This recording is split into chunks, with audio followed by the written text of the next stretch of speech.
I'm joined with Democratic candidate for State Attorney Catherine Vogel. Catherine, you have said that it's very important to try cases in the courtroom, not the press. Why do you believe this is so important? Well, first off, we have an ethical duty as lawyers to conduct ourselves consistent with the rules of ethics, which say that you cannot try your case in the press, that you're supposed to be trying the case in the courtroom. A prosecutor cannot disclose facts of a case which would lead the community to be prejudiced.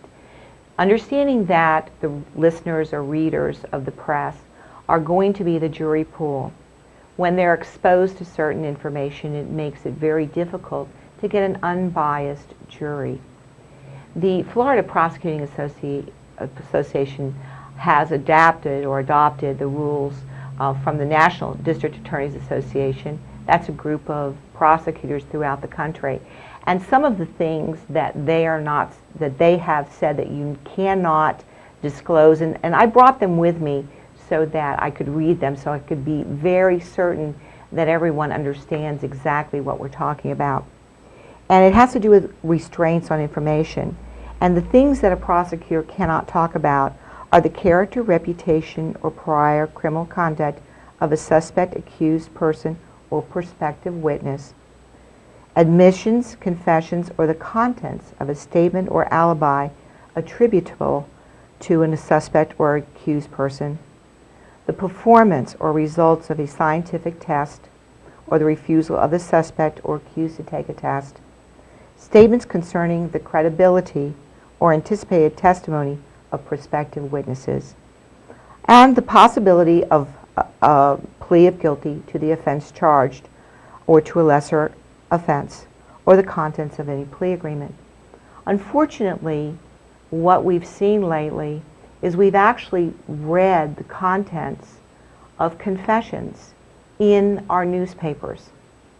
Now, this is something that the National District Attorneys Association has advised against, and clearly when the public reads a confession of an individual, that would have a tendency to prejudice them, and understandably so.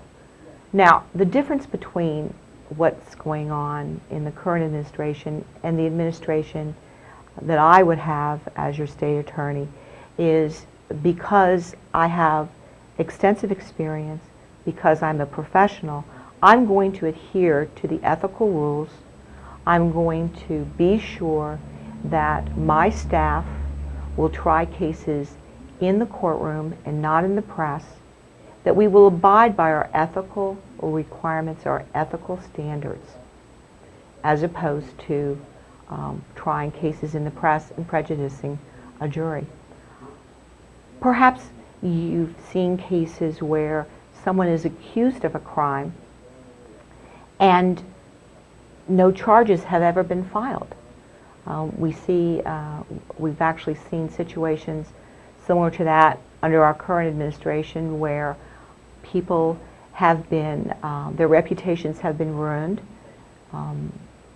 but no charges have been filed.